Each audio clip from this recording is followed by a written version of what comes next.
As I approached this car, and as you can see, I always have my refrigerant identifier, a few things popped out to my eye to look at that gave me suspicions immediately. So you have an old car with a pretty clean bumper, a little nicks and scratches. These kind of little pops in the paint are from poor adhesion, by this being already knowing that this was a replaced bumper. Probably a cheap aftermarket one.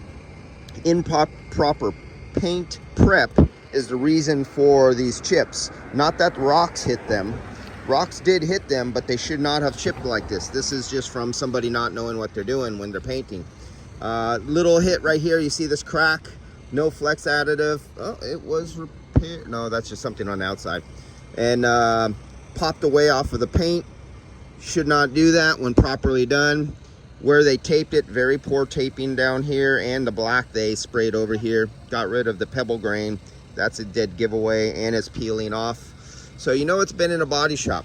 You have one clear lens, you have one foggy lens, the old one. So I know this was in an accident in a body shop. Always scares the hell out of me because I know how cheap some individuals are, and lack of knowledge is like team job number one when it comes to body shops and quality work. It's made to look good, polish a turd, and then pass it off. So I instantly come in here and I start looking at other things, like where I see wrenches on anything, where bolts have been removed. Possibly somebody removed refrigerant and then recharge it.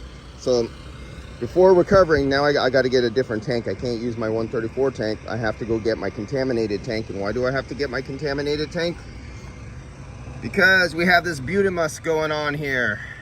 Here we go. We got one of these guys where it was at one of these shops. Look at the mixture. 134.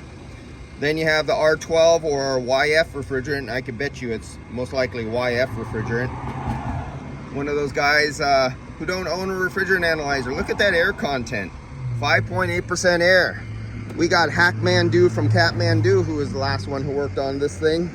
And this is what happens when you have ignorant people allowed to own shops who are uneducated, don't care, want the cheapest method, so they just hook up their machine, recover contaminated refrigerant, throw it into their machine, and then like an STD, stick their hose in a hole and spread refrigerant STDs.